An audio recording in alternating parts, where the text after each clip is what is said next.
Welcome to today's journey into timeless wisdom. In this video, we bring you the powerful lessons of The Richest Man in Babylon by George S. Clason, a book that has guided millions toward financial success for nearly a century.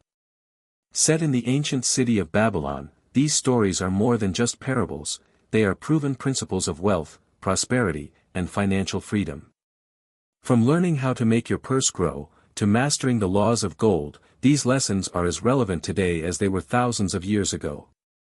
If you've ever wondered how to build lasting wealth, escape the cycle of debt, and secure your financial future, then stay with us. This audiobook-style summary will give you the practical tools and timeless truths to transform your relationship with money. So sit back, relax, and let's step through the gates of Babylon together, where the secrets of the richest men are waiting for you. Forward, the richest man in Babylon. In every age, men and women have sought the secret to wealth, wondering why gold flows freely into some purses while others remain forever empty. The richest man in Babylon does not promise a quick fortune, nor does it claim to reveal hidden magic. Instead, it offers something far more enduring, the simple laws of money, spoken as timeless parables from the world's first great city of prosperity, Babylon. These are not the lessons of speculation or luck, but of discipline, wisdom, and choice. The clay tablets of old, preserved in these stories, carry principles as true today as they were thousands of years ago. To save, to invest, to guard against loss, to grow in knowledge, and to prepare for the future, these are the pillars on which lasting wealth is built. As you listen, you will meet merchants, traders, lenders, and workers, each discovering that the path to riches is not paved with chance, but with sound habits. These tales, though ancient in setting, whisper directly to our modern lives, showing us that prosperity is not a mystery, it is a practice. So, let us step through the gates of Babylon, where wisdom is more precious than jewels, and where every listener may learn how to make their own purse overflow. Chapter 1, The Man Who Desired Gold. Long ago, in the sun-baked land of Mesopotamia, stood the mighty city of Babylon. Its walls rose high against the desert sands, its gates adorned with brass, its temples glittering with treasures from across distant lands. Merchants arrived with caravans of silks, jewels, and spices. Gold and silver coins passed from hand to hand in the bustling bazaars, and the sound of commerce filled the air like music. Babylon was the richest city of its time, a place where opportunity and fortune seemed to flow as freely as the waters of the great Euphrates. Yet, within this city of splendor lived men and women who, despite their labor, found themselves trapped in poverty. They worked hard, but their purses remained thin. Their lives were marked not by abundance, but by a constant struggle to provide for their families. Among them was Bansur, the chariot builder.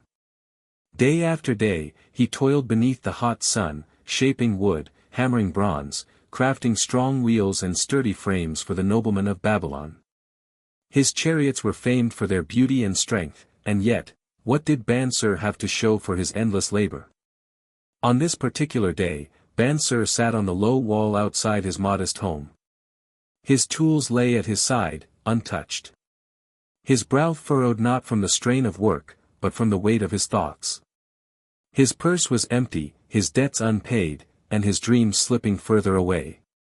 He longed not for riches beyond imagination, but for the simple comfort of knowing his family's needs would always be met, for a home filled with food, for clothes without patches, for the chance to enjoy life rather than always chase after it. Looking toward the palace and the great temples, he asked himself, why do others possess wealth while I, who labor so diligently, remain poor? It was then that his childhood friend Kabi, the musician, approached. Kabi carried with him a lyre, though its strings, much like his own spirit, seemed worn and tired. He too bore the same weight of disappointment. Though he filled the courts of Babylon with music and laughter, though his songs brought joy to others, Kabi himself struggled to feed his family. And so, as friends often do, they poured out their frustrations to one another. They spoke of the unfairness of life, how wealth seemed to gather in the hands of a select few while the majority worked endlessly with little reward. Bansur sighed, we work, yet our purses remain empty. We give our strength, but our lives do not prosper. Kabi agreed, if only we could learn the secret of gold. If only we understood how others have gained riches, perhaps we too could find freedom from this constant struggle. As they spoke, their thoughts turned to a man they both once knew well, Arkad. He had been no different from them in his youth, a simple, ambitious man, no more skilled, no more privileged. Yet now, Arkad was spoken of throughout Babylon as the richest man in the city. He owned lands, investments, and enterprises that yielded him wealth upon wealth. His purse never grew lean. His fortune seemed to grow endlessly. The question was clear, what had Arkad learned that they had not? Bansir and Kabi resolved that very day, they would not sit idly and accept poverty as their fate. They would seek Arkad. They would humble themselves and ask, how does a man come to acquire gold? How does he keep it, and how does he make it grow? In this opening parable, Clason does more than introduce us to characters, he introduces us to a universal truth: before wealth can be gained, it must first be desired. Bansir and Kabi's hunger for knowledge reflects the first step every man and woman must take. Wealth does not come by accident. It comes to those who truly seek it, who are willing to ask questions, to learn, and to apply wisdom. This chapter is the stirring of ambition, the awakening of desire. For until a man says within himself, I must have wealth, I will not be satisfied with poverty, the wisdom of gold cannot be given to him. And so, with empty purses but determined hearts, Bansir and Kabi set their eyes upon Arkad, the richest man in Babylon, ready to discover the timeless principles that can turn longing into prosperity. Chapter 2, The Richest Man in Babylon. Imagine, if you will, the ancient city of Babylon, its towering walls rising like mountains of stone, its markets alive with the cries of merchants, the clinking of coins, and the scent of spices drifting through narrow streets. This city, a jewel of wealth and power, was home to men and women of every rank, those who struggled in poverty and those whose purses overflowed with gold. And at the heart of this city lived a man whose name was known by all, Arkad, the richest man in Babylon. His estates were vast, his treasure houses heavy with coins of every kingdom, and his influence reached far beyond the walls of the city. But perhaps more than his wealth, it was his story that inspired men and women alike. For Arkad had not always been rich. Long ago, Arkad had been no different than his childhood companions, dreaming of wealth, yet toiling away at a humble trade. By day, he worked as a scribe, copying tablets for merchants and officials. His hands grew tired, his wages meager, and though his heart yearned for riches, his purse remained flat and empty. He looked around and saw others enjoying fine clothes, good food, and a life of ease, while he labored endlessly with little to show for it. One day, Arkad asked himself a question that would forever change his destiny: why do some men grow wealthy while others, who work just as hard, remain poor? The answer, he believed, was not in chance, nor in the favor of the gods, but in knowledge of the laws of wealth. Arkad sought out the wisdom of the wealthy, refusing to accept that poverty was his fate. And fortune, as it so often does, favored his determination. He found a teacher in Algamish, a wealthy moneylender, who saw in Arkad a young man eager to learn. Arkad served him faithfully, and in return, Algamish revealed the great truths that govern the flow of gold. Algamish taught Arkad that gold comes willingly and in ever-increasing amounts to the man who saves at least 1/10 of all he earns. This, Arkad learned, was the first great secret of wealth: to pay yourself first. Before giving to creditors, before spending on pleasures, a man must claim a portion for himself, a portion that would remain his forever, working and multiplying. But Arkad did not stop at merely saving. He learned that wealth grows only when put to work. Gold, like a worker, must be employed, set into ventures where it may earn more gold. A single coin, wisely invested, can multiply into a stream of income, just as a single seed can grow into a tree heavy with fruit. Over time, Arkad tested these lessons. He saved diligently. He invested carefully. He guarded against foolish ventures, remembering Algamish's warning that gold flees from the man who invests in businesses he does not understand, or who follows the advice of dreamers and tricksters. Arkad suffered losses, yes, but from each mistake he learned to be wiser, more cautious, more disciplined. Through years of steady saving, careful investing, and constant learning, Arkad's purse grew fat. His gold multiplied, his lands expanded, and he became not only rich in possessions, but also rich in wisdom. And when people looked upon him in admiration, wondering at his fortune, he was always quick to remind them, he had once been as poor as they were. His wealth was not born of luck, it was born of knowledge, patience, and discipline. So great was Arkad's wisdom that the king of Babylon himself sought his aid. Concerned that his people suffered from poverty, while only a few grew rich, the king summoned Arkad and commanded him, "Teach my people the way to wealth, so that Babylon may grow prosperous as a whole." Arkad accepted, and thus began the sharing of these timeless lessons, lessons that continue to guide us to this very day. And here lies the essence of Chapter 2, dear listener, wealth is not an accident. It is the result of laws, laws as unchanging as the rising of the sun. Arkad, once poor, became the richest man in Babylon because he learned these laws and lived by them without fail. And if a humble scribe of Babylon could rise to riches, then so can you.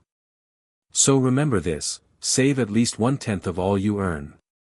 Guard your gold. Make it multiply. Seek wisdom before you risk it. And in time, your purse too will grow fat, and your name may be remembered, not as one who merely lived, but as one who prospered.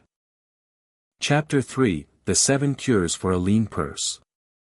Word spread quickly across Babylon, Arkad, the richest man in the city, would share his wisdom openly.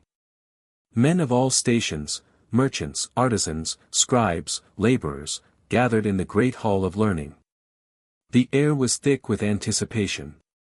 Here was a man who had risen from poverty to immense wealth, and he was about to reveal how any person might fatten their lean purse. Arkad stood tall before them, his voice steady, his words deliberate. He did not promise magic. He did not promise luck.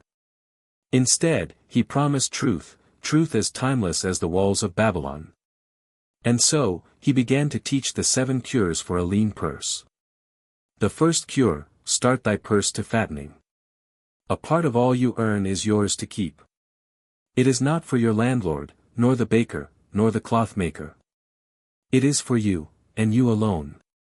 Arkad explained that every man, no matter how small his earnings, must begin by saving at least 1/10 of all he earns.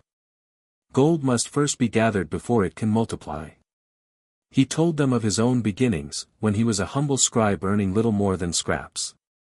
At first, it seemed impossible to save, for every coin had its claim. Yet when he forced himself to keep 1 in 10, he discovered something remarkable. His purse grew heavier, and his heart lighter. The habit of saving built confidence, and soon he longed to save more. He who cannot start will never arrive, Arkad warned. Begin now. Pay yourself first, and your purse will soon grow fat. The second cure, control thy expenditures. What each of us calls necessities are often but desires in disguise. Arkad looked across the hall at men who nodded knowingly. He explained that expenses always rise to match income. A man earning much will still find his purse empty if he spends without discipline. He told of families who claimed they could save nothing because their needs were too great, yet when he examined their spending, much was for luxuries disguised as essentials. Fine robes, feasts, trinkets, all consumed their wealth. Confuse not the necessary with the unnecessary, Arkad urged. Budget thy expenses so that 9/10 of thy earnings may cover thy needs, and 1/10 remain to fatten thy purse. The third cure, make thy gold multiply. Gold in a purse is stagnant. Gold in motion is alive. Arkad declared that gold must be set to work. Idle coins are like slaves who refuse to labor, they bring no increase. But when wisely invested, each coin becomes a soldier, marching forth to earn more gold. He told of lending his first small savings to a brickmaker who bought materials and repaid him with profit. Though the sum was small, the principle was mighty, money makes money. A man's wealth is not in the coins he holds, but in the income his coins bring forth, Arcad said. Let thy gold multiply, and soon its offspring shall earn for thee as well. The fourth cure, guard thy treasures from loss. Gold flees the man who seeks impossible earnings or entrusts it to the careless. Arcad's voice grew stern. He told of foolish men who, eager for quick riches, entrusted their savings to swindlers or schemes they did not understand. Such men lost not only their gold, but their hope. He himself had once lent gold to a brickmaker who promised to buy jewels in a far land. But the brickmaker knew nothing of jewels, and the gold was lost. Better a little gain safe in thy purse than great riches lost in reckless venture, Arcad advised. Seek the counsel of wise men before entrusting thy treasure. Protect thy gold as thou wouldst protect thy family.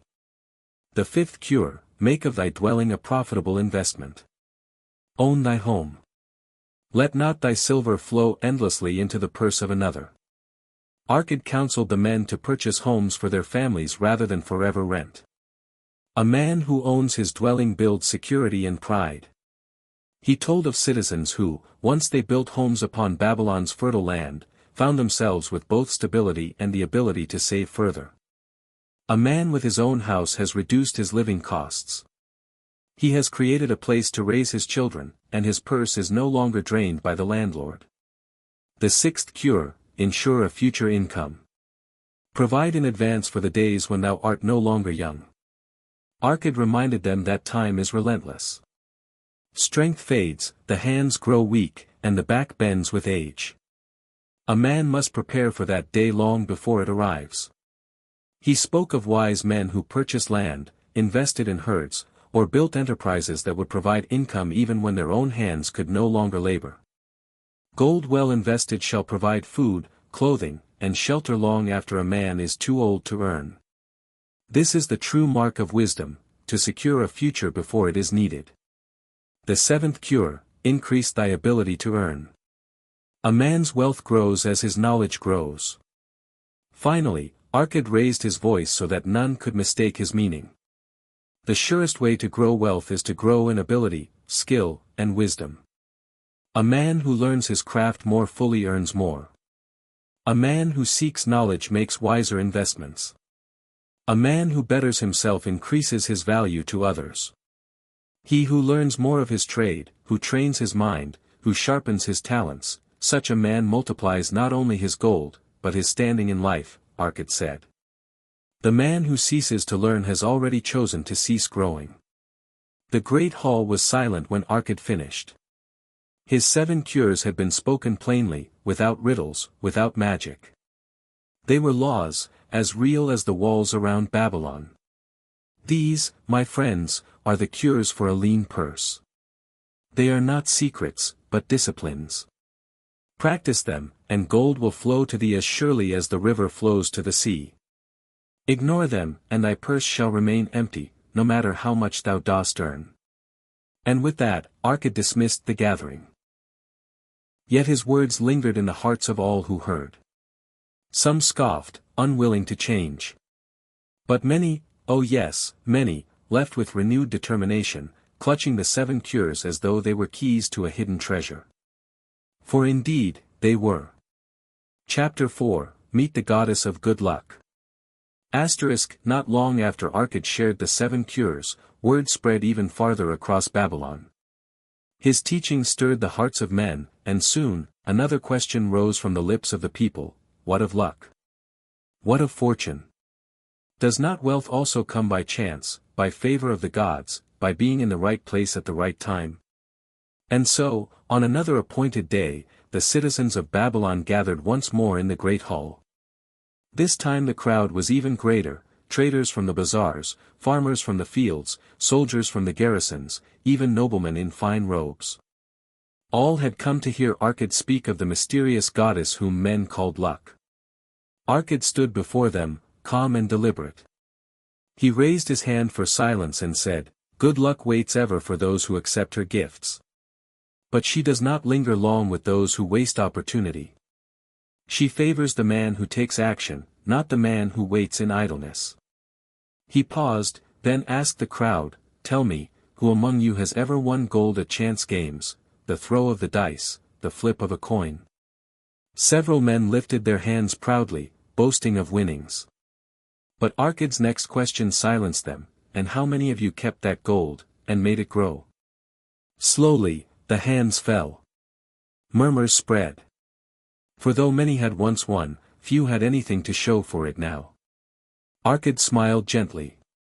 This is the way of fortune gained by gambling, it slips away as quickly as it comes. The goddess of luck does not favor the reckless. She is not found in games of chance, but in opportunities seized by the prepared and the diligent. He then told a story. A young man once desired to purchase land, for he knew it would yield great crops and grow in value. But he hesitated, saying, "Perhaps I will wait until next season. Perhaps the price will fall." Yet another man, less hesitant, purchased the land at once. When the harvest came, the second man grew wealthy while the first lamented his lost chance. Opportunity, Arkad declared, is a goddess swift of foot. She comes to those who act boldly, and she flees from those who hesitate.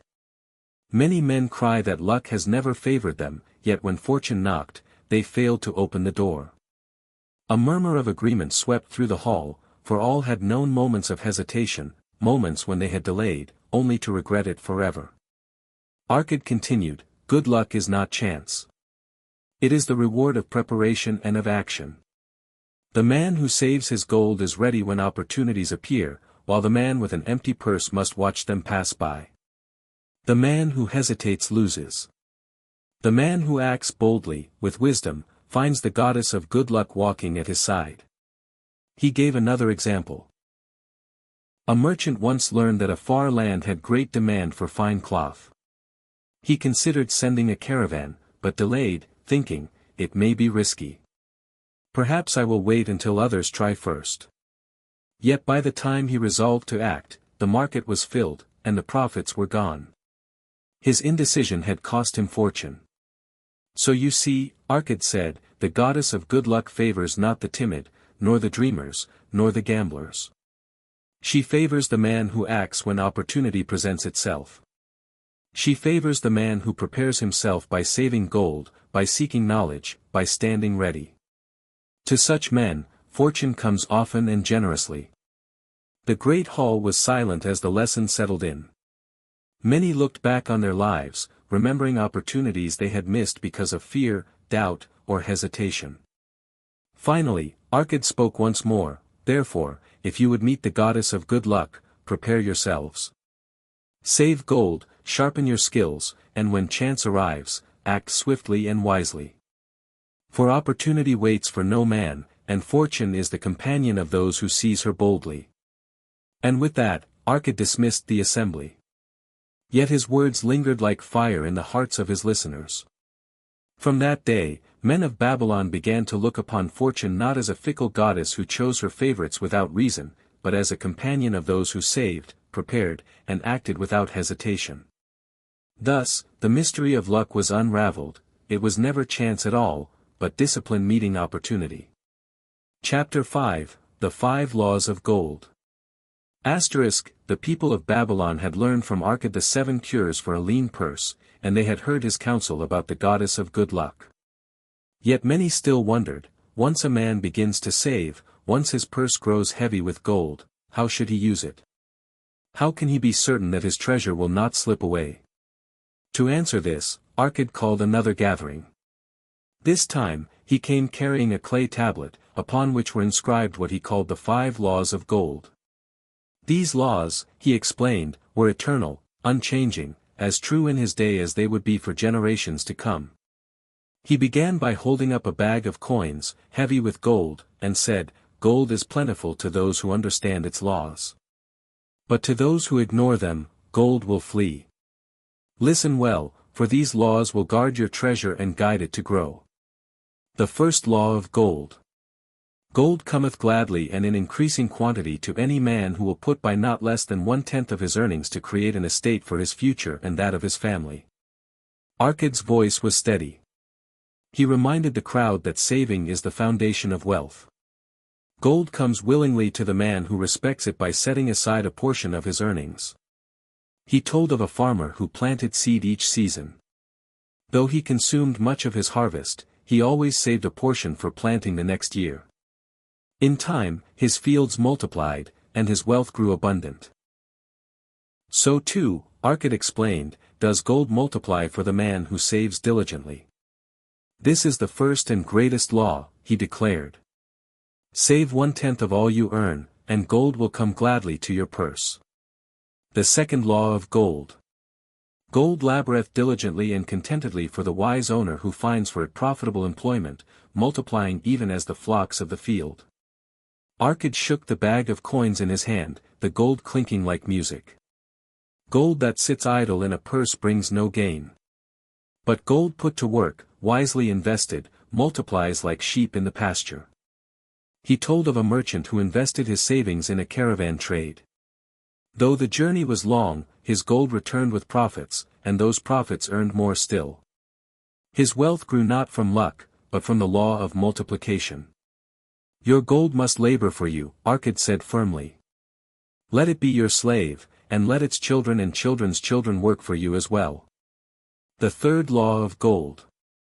Gold clingeth to the protection of the cautious owner who invests it under the advice of men wise in its handling. Arkad's tone turned grave. He warned that gold must be invested only with wisdom, not recklessness. A man who seeks counsel from the experienced will find his gold safe and fruitful. He gave the example of a young man who, desiring quick profits, lent his savings to a stranger who promised to buy jewels in far-off lands. But the stranger knew nothing of jewels, and the gold was lost. Had the young man sought advice from those skilled in trade, he would have been spared his loss, Arkad said. Gold flees from the careless, but clings to those who seek wise counsel. The fourth law of gold. Gold slippeth away from the man who invests it in businesses or purposes with which he is not familiar, or which are not approved by those skilled in its keep. Here, Arkad's voice grew stern. He warned the people against placing their gold into ventures they did not understand. He told of a farmer who, though skilled in growing grain, foolishly placed his savings into a shipbuilding venture. He knew nothing of ships, nor of the sea. The enterprise failed, and his savings were lost. Stick to that which you understand, or seek the counsel of those who do, Arkad urged. Gold is a shy companion, it slips quickly from the hands of those who chase strange and unfamiliar ventures. The fifth law of gold. Gold flees the man who would force it to impossible earnings, who follows the alluring advice of tricksters and schemers, or who trusts it to his own inexperience and romantic desires in investment. Arkad's voice thundered now, his eyes sweeping across the assembly. He spoke of men who, in their greed, sought profits too high to be true. These men fell prey to swindlers who promised impossible returns, and soon their purses were empty. He told of a moneylender who guaranteed a man double his gold in a single moon. The man, blinded by greed, handed over his savings. But the swindler vanished, and his gold was gone. Gold flees from the man who seeks it through dishonest or impossible means, Arkad declared. It will not stay with the man who dreams of getting rich quickly. Gold is patient, steady, loyal, but only to those who treat it with wisdom. When Arkad had finished, he held the clay tablet high. These, he said, are the 5 laws of gold. They are not new, nor are they secret. They have existed since men first began to trade. Follow them, and your gold will grow like the orchards of Babylon. Ignore them, and your purse will always be empty. The crowd bowed their heads, for they knew they had been given a treasure greater than gold itself, wisdom.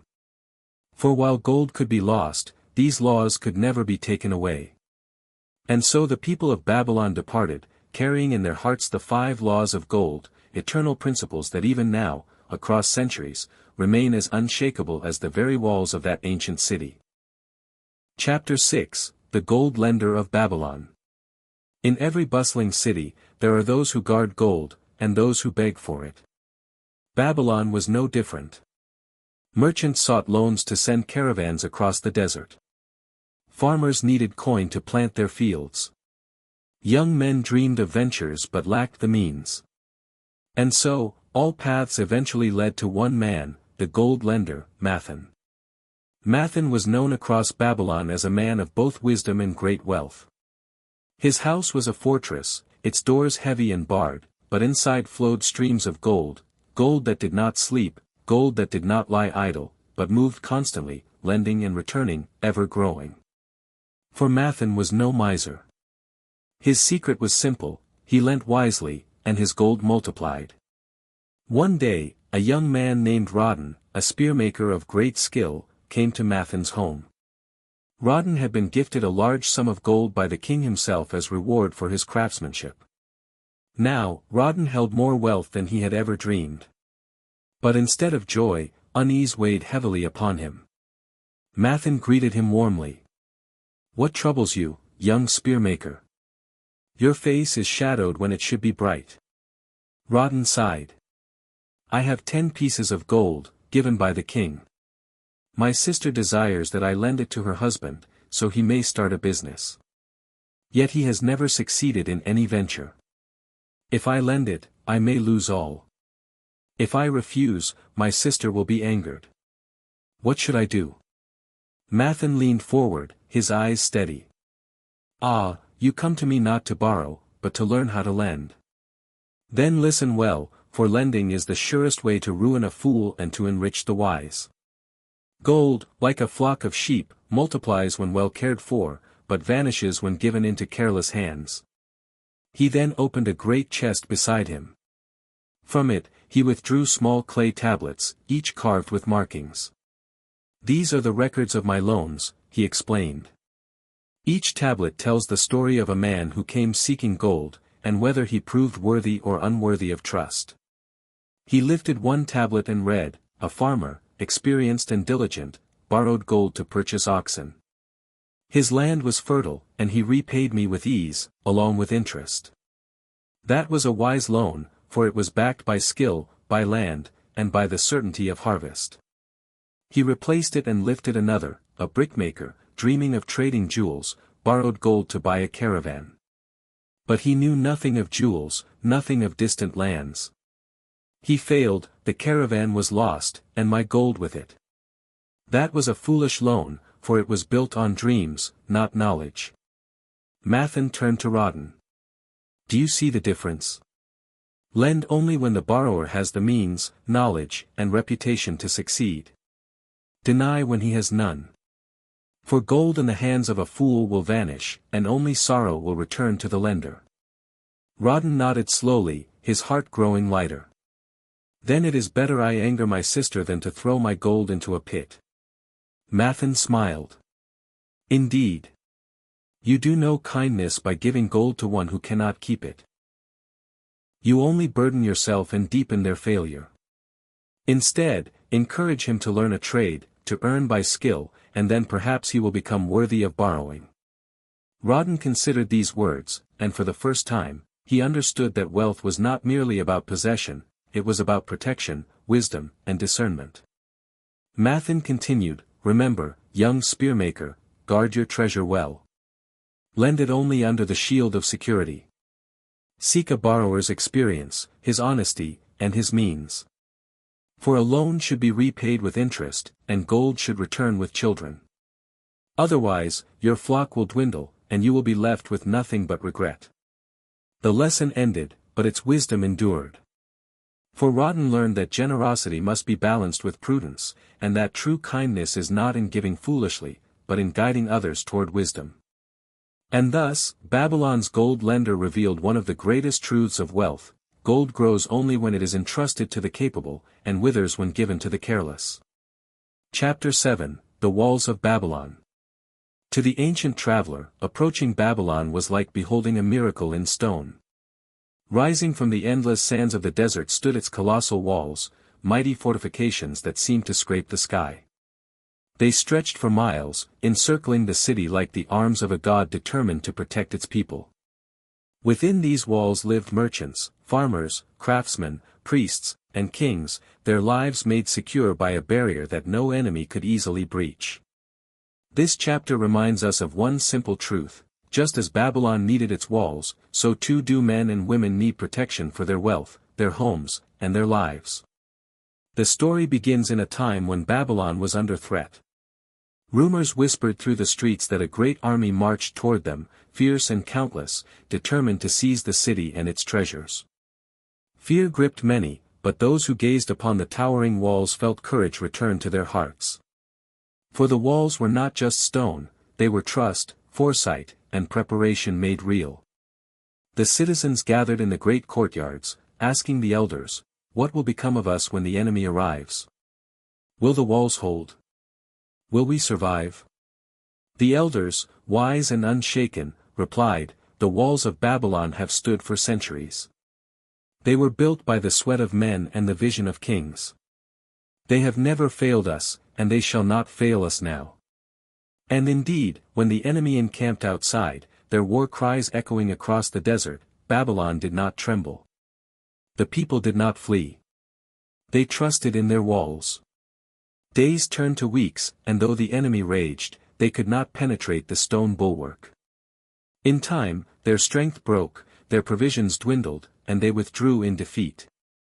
Babylon stood unconquered.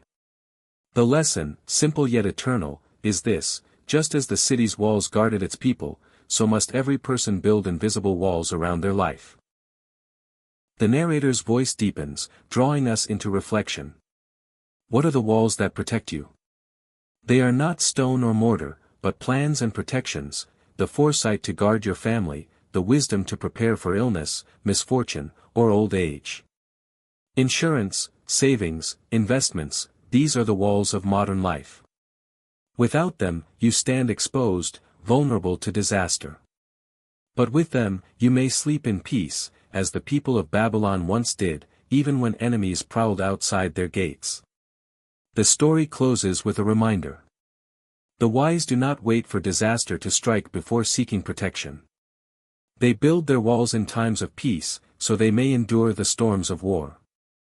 The walls of Babylon remain a symbol across the ages. Strength is not only in wealth earned, but in wealth safeguarded. And thus, from this tale, we learn, wealth unguarded is wealth destined to vanish. But wealth protected, like a city behind strong walls, will endure for generations. Chapter 8, The Camel Trader of Babylon. The desert sun was merciless that day, burning down upon the dusty roads that led into Babylon. Traders and merchants bustled through the city gates, their camels groaning under the weight of carpets, spices, and treasures from distant lands. And among this throng was a man named Tarkad. But unlike the merchants with their wares or the travelers with coin to spend, Tarkad carried nothing. No silver jingled in his pouch, for he had none. No food filled his belly, for hunger gnawed at him. What he did carry was heavier than any sack of grain or jar of oil. He carried the crushing weight of debt. Tarkad was a man pursued by creditors, avoided by friends, and pitied by strangers. His life was a string of promises unkept, of borrowed coins never repaid, and of shame that seemed to grow each day. He felt small in a city that rewarded strength and despised weakness. And as he wandered through the markets, with no coin even for a crust of bread, his eyes fell upon a man he once knew, Mathan, the camel trader of Babylon. Mathan was not just a trader. He was respected, known for his wisdom and for the fairness of his dealings. His camels were strong, his business thriving, and his name spoken with honor. Tarkad, weary and embarrassed, thought to pass by unnoticed. But Mathan, seeing the hollow-eyed young man, called him over with kindness. "Come, Tarkad," he said, motioning to the shade of his stall. "Sit with me. Rest, for you look weary." Tarkad obeyed, though his heart sank. He expected ridicule, perhaps a lecture on his failures. But Mathan did not speak in anger. Instead, he leaned close and told a story. "You see these camels, Tarkad? They are beasts of great endurance. When the desert sun beats down and the sands stretch endless, the camel does not complain. He kneels when weary, yes, but once he rises, he will not stop until he has reached his journey's end. And so it must be with a man who is burdened by debt. To run away is folly. To beg for release is weakness. But to rise, to bear the weight step by step, until every obligation is repaid, that is the road to freedom. Mathan's voice was calm, but his words struck Tarkad like hammer blows. For too long he had thought of himself as cursed, doomed to wander in shame. But now, in the simple image of a camel's endurance, he saw a path forward. Debt, Mathan continued, is a pit into which many men fall. But it need not be their grave. A man does not regain honor by hiding from what he owes. He regains it by facing his creditors, by working with diligence, and by paying back every coin. Slowly, steadily, just as the camel endures the desert one step at a time, so must a man endure until his burden is gone. Tarkad lowered his head, ashamed but strangely uplifted. For the first time in many moons, he felt a spark of hope. His debts were great, but not impossible. His shame was heavy, but not permanent. If he could endure, if he could rise like the camel, then perhaps he too could find freedom once more. The lesson of the camel trader was clear, and it echoes across time. A man's honor is not lost when he owes, but when he refuses to repay. Debt may bind the body, but perseverance sets it free. Step by step, coin by coin, the burden lessens, and freedom returns. And so the camel trader's voice lingers in the mind of every listener: kneel if you must, but when you rise, rise with strength. Endure, and you will be free. Chapter 9, The Clay Tablets from Babylon. Across the sands of time, relics of wisdom sometimes survive in the most unexpected ways. Not bound in leather, nor written on paper, but pressed into clay, sturdy, enduring, and eternal. From the ruins of ancient Babylon, archaeologists once unearthed such treasures: clay tablets, etched with the careful script of a man named Dabasir. His words, written nearly 4,000 years ago, spoke not of kings or wars, but of something far more personal: his struggle with debt, and his path to freedom. Dabasir was no wealthy merchant when he carved his tale. In truth, he had been reckless, enslaved by his own folly. He had borrowed freely, spending beyond his means, until his debts became chains. When his creditors pressed him, when hunger gnawed at his belly and shame hung heavy on his shoulders, he could no longer pretend. He faced ruin. But instead of surrender, Dabasir chose a different path: discipline. In his clay tablets, he outlined a plan, simple yet profound. He divided his earnings into parts: one portion for his living, one portion for his creditors, and one portion for himself. It was not wealth he sought immediately, but balance. Step by steady step, he began to restore his life. He resolved to always pay himself first, setting aside at least a tenth of every coin he earned. He controlled his desires, no longer spending recklessly on fleeting pleasures. And most importantly, he faced his creditors with honesty. He did not hide, nor beg for mercy. Instead, he promised to pay them back, each according to what he could manage. Slowly, but faithfully, he kept his word. The tablets tell of his struggles, of nights when the purse felt too light and temptation clawed at his will. Yet, with each passing month, his debts grew smaller, and his confidence grew larger. In time, the chains that once bound him fell away, replaced by freedom, dignity, and the beginnings of true wealth. And as we read his words today, scratched into clay so long ago, they feel strikingly familiar. For though centuries have passed, the human struggle remains the same. Many even now live under the weight of debt, trapped by their own habits, waiting for rescue that never comes. Dabasir's voice echoes across the ages with clarity. I found freedom not by wishing for gold, but by mastering myself. I found wealth not by chance, but by discipline. And I found honor not by begging, but by paying my debts. The lesson is simple, yet eternal: debts, no matter how heavy, can be conquered if one has the courage to face them, the discipline to repay them, and the wisdom to live within their means. Thus, the clay tablets of Babylon do not merely tell the story of one man's struggle, they offer a roadmap for anyone seeking to rise above financial bondage. Written in clay, preserved by time, their truth still endures. Self-control is the foundation of freedom. Chapter 10, The Luckiest Man in Babylon. In the bustling heart of Babylon, where caravans arrived daily and coins clinked endlessly in the bazaars, people often spoke of luck. They envied those who seemed to stumble into fortune, men who found opportunities others missed, who profited when others faltered. Among these tales, one name was whispered again and again, Sharonada, the merchant prince. To many, he was the luckiest man in Babylon. But was it truly luck that lifted him so high? The story unfolds with Sharonada himself, now a respected and wealthy figure, traveling with a young merchant named Hayden Gula, the grandson of an old acquaintance. As they rode together through the desert, Sharonada began to recount the tale of his youth, his rise from slavery to success. Once, long ago, Sharonada had not walked the streets of Babylon as a free man. He had been sold into bondage, forced to toil under harsh masters.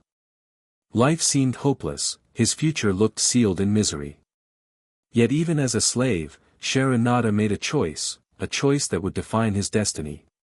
Instead of complaining or giving in to despair, he worked diligently, faithfully, with unwavering integrity. When entrusted with small tasks, he performed them with care. When given responsibility, he proved himself reliable. And slowly, he gained the trust of those above him. One master, impressed with his loyalty, began granting him opportunities to manage trade. Another allowed him to keep a small share of profits. Through years of patience, discipline, and hard work, Sharonada earned his way not only out of slavery but into wealth and independence. As he told the tale, his young companion listened wide-eyed, expecting to hear of some grand stroke of fortune, perhaps an inheritance, or a hidden treasure, or a gamble that paid off. But instead, Sharonada's truth was simple. I found no luck in Babylon, save the luck a man creates for himself. My success came not from chance, but from honest work, wise dealings, and persistence. The so-called luckiest man in Babylon had not waited for fortune to smile upon him. He had built his luck, brick by brick, through choices made each day, choosing integrity over deceit, diligence over laziness, persistence over surrender. His story was not of magic, but of effort, discipline, and vision. The lesson is clear and timeless. What men call luck is often nothing more than the natural reward of steady effort and sound character. To those who squander time, luck never comes. But to those who labor faithfully, learn wisely, and act with courage, opportunities arrive, and fortune appears to smile. So the legend of Sharonada, the luckiest man in Babylon, reminds us of a truth as enduring as the city's great walls. Luck favors the man who does today what others only dream of doing tomorrow. And with that, the parables of Babylon close, leaving us not with promises of chance or miracles, but with principles carved in stone: save, invest, work diligently, and honor your word. In these, wealth is born. In these, freedom is kept. Chapter 11, A Historical Sketch of Babylon. As our journey through the timeless parables of wealth nears its end, it is only fitting that we pause to reflect on the city itself, the mighty Babylon, whose very walls, gardens, and temples still stir the imagination of the world. For to truly understand these lessons, one must understand the stage upon which they were first lived. Babylon was not merely a city, it was the jewel of the ancient world. Rising in the fertile valley of the Euphrates, it stood as a monument to human ambition, vision, and ingenuity. Its walls stretched so high and wide that chariots could race across their tops. Its gates of bronze and towers of stone announced to travelers, "Here dwells power.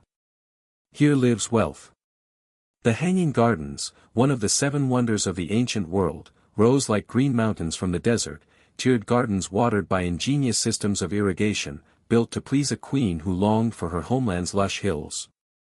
Its temples were vast, echoing chambers dedicated to gods whose names are still spoken in history: Ishtar, Marduk, and Bel.